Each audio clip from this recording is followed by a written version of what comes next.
Hi everybody, Joel Kennedy with Kennedy Violins. So today's video is about how to structure your practice, and I'm going to demonstrate what a typical practice session should look like.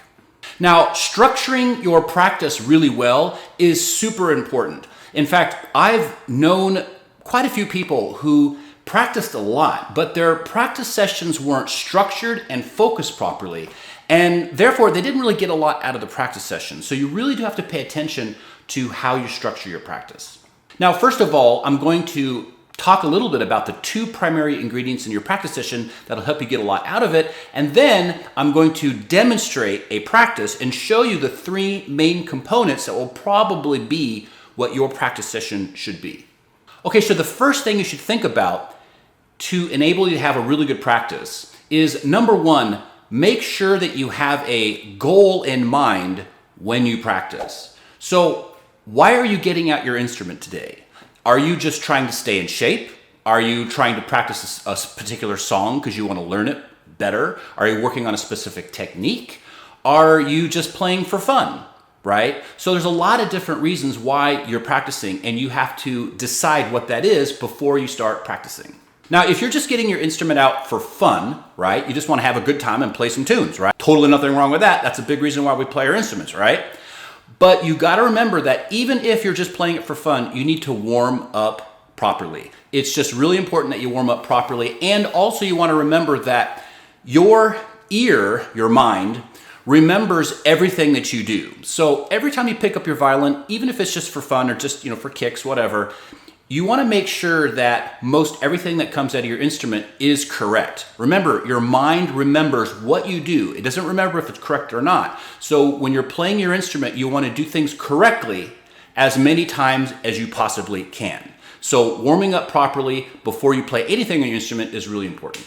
Okay, so number two is you want to use a metronome. A metronome is one of the most important tools that you have at your disposal that will turbo boost your practice sessions. It'll make you much more efficient. At the end of your practicing, you'll be a much better player, and it will make you significantly more consistent in everything that you do. So consistency is one of the most important things that metronome will help you with, because a metronome helps you with timing, because a metronome is perfect, right? Because it's a machine. So if you have really good timing and you're consistent with that, that'll help you with your pitch. It'll help you with your string crossings. It'll help you with your articulation. It'll help you with placing your fingers down at the right time. It'll help you with synchronizing your bow with your fingers. So all of those things require excellent timing. A metronome will teach you the consistency to be better at it. Okay, so now I'm going to demonstrate a typical practice session for you guys. And how many parts to your practice session depends on how advanced of a player you are. Now, I've looked at the survey results. You guys talked to me. So a lot of you guys are around Suzuki Book 2 or 3, I'd say, right? So I'm going to show you a practice session for kind of that typical student, okay? So for that typical student, there's really three main components to your practice session. Okay, so the three parts of the typical practice session for you are probably going to consist of, number one, a warm-up, right? And that's probably going to be mostly scales. So number two is going to be some kind of exercises or an etude book, right? So you're trying to develop a particular skill, and you're going to use your exercises or etudes to do that. Number three is going to be a piece, right? A piece of your choice. So the more advanced you are, the more of that you'll probably have. You'll have more exercises, you'll have longer scale routine, and you'll have, maybe multiple pieces or just a big piece that takes a long time to learn. Okay, so now I'll show you a partial scale routine that you could do. There's many different variations of this, but the point is that you want to start your scales really slow and then build them up. So it could be 1 octave scale, 2 octave scale, 3 octave scale, doesn't matter. Point is you want to start off really slow and then slowly build up the speed, and then by the time you're done with the fastest speed, you'll probably be pretty warmed up. Okay, so I'm gonna put my metronome on, right? Because we don't want to warm up ever without our metronome. So you could start off with whole notes, which is 4 beats per note.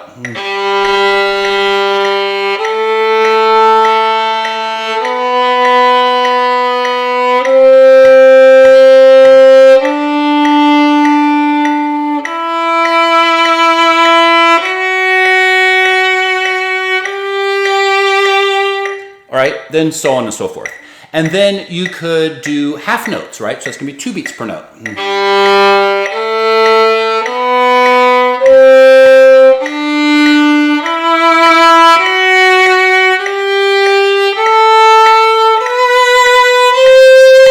And so on and so forth. Then you would move to like quarter notes.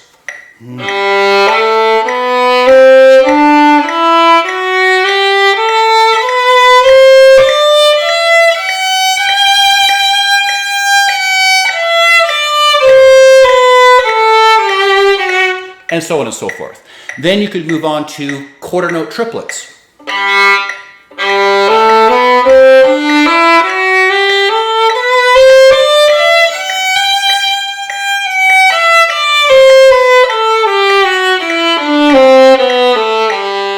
Then eighth notes.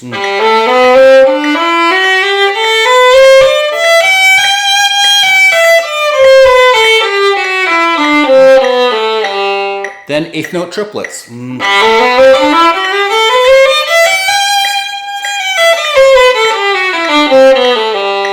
16th notes.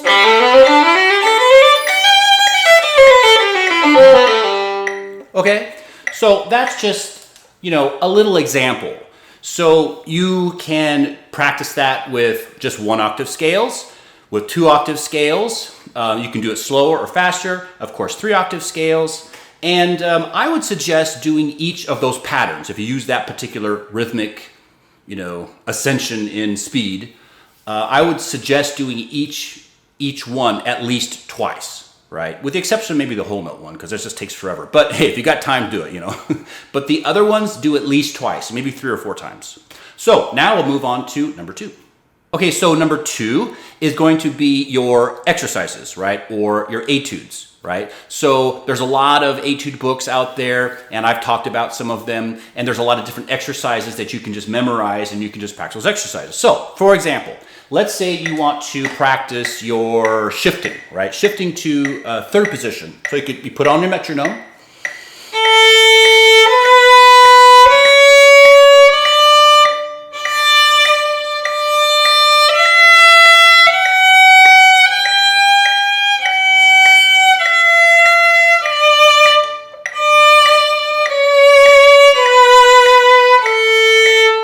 Then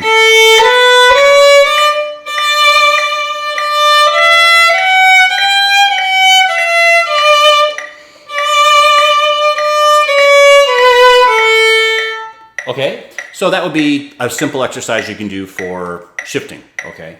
So let's see here. Another exercise that you could do would be for vibrato, for example.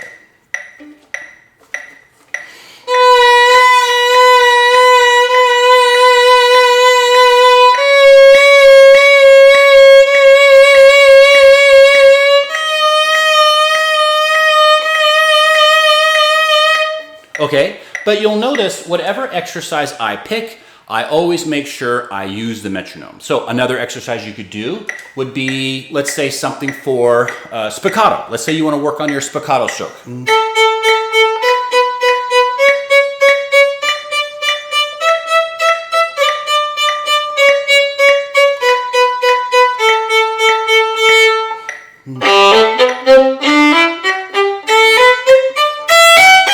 Okay, so there's a million different exercises you can do, but the point is work through your exercise, but decide what exercises you're going to do, what technique you're specifically going to work on, and always use your metronome. Okay, so let's talk about your piece really quick. That's number 3, right?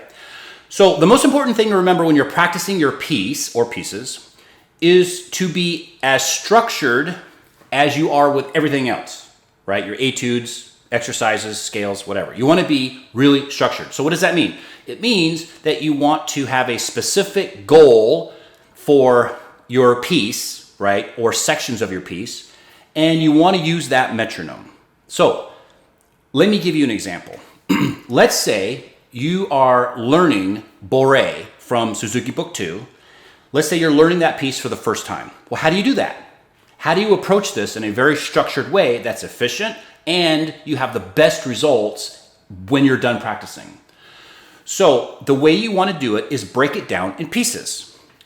So for example, in this song, I would break this down into 3 parts and then learn the notes in different sessions of your practice, different days of practice. So for example, the first part would be the beginning to the 4th line, 2nd measure in, to that double bar. Okay, that would be your first section. So your 2nd section would be the end of that, obviously, to the 7th line, 3rd measure in on that G. That would be the end of your 2nd section. The 3rd section would be obviously all the notes that are left. So there's a kind of equal sections, right? So what you want to do is say, okay, I'm going to learn all the notes. They're not going to be fast. It's not nothing fancy, but I'm going to learn all of the notes in a practice session for section number 1, right? So today's Monday. Let's say I'm going to practice 5 days this week. I'm going to practice 5 days. So today I'm going to learn all the notes to first section. Then for today's practice session, what did I say? I don't know. But today I'm going to learn all those notes. The practice session, the next practice session, you're going to learn a second section. Okay? So it's going to take you 3 practice sessions to learn all the notes for this piece. Now, what's going to happen is you're going to be doing 2 things when you practice.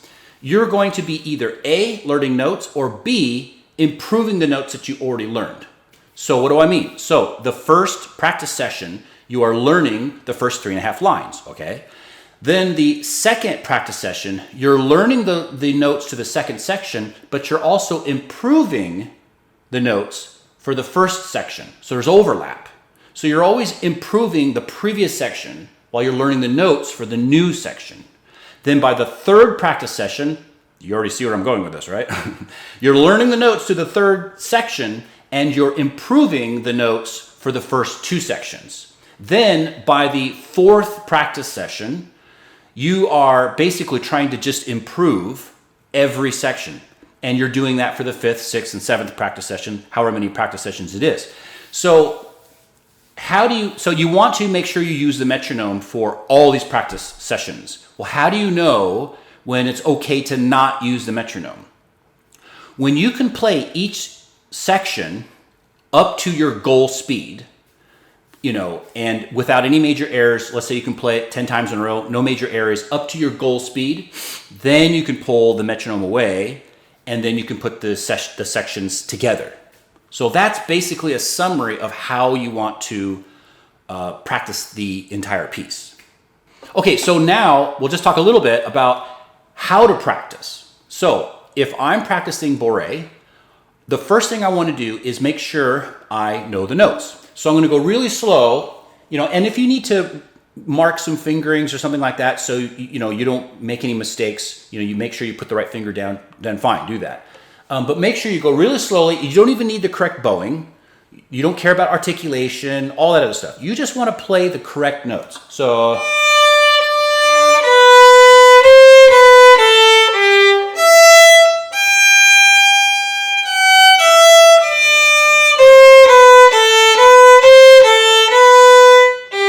and so on and so forth. Okay, so once you've figured out, okay, I can consistently play the right notes. Okay, so then put your bowings in.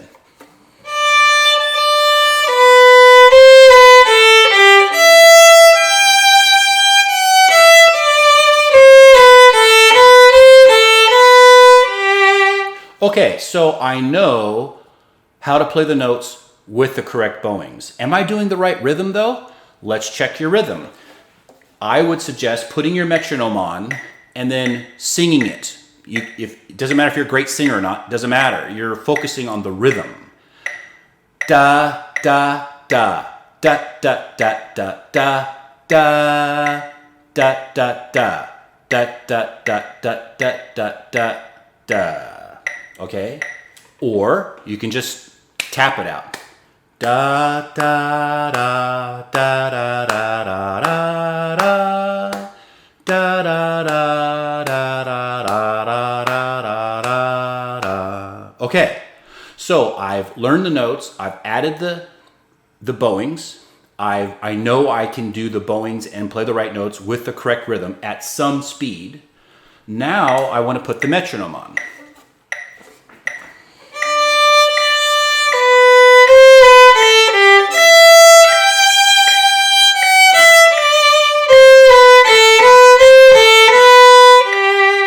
Okay, now I'm going to speed up the metronome because I can play that correctly like 10 times in a row. So now it's okay if I speed up the metronome. So that was at 80, now I'm going to put it on 90.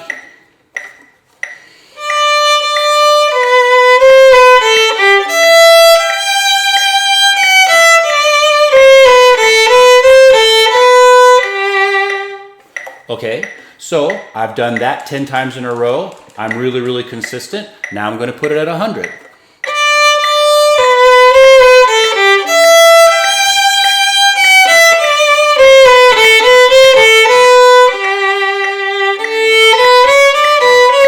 And so on and so forth. Now, let's say my goal speed is 110, okay?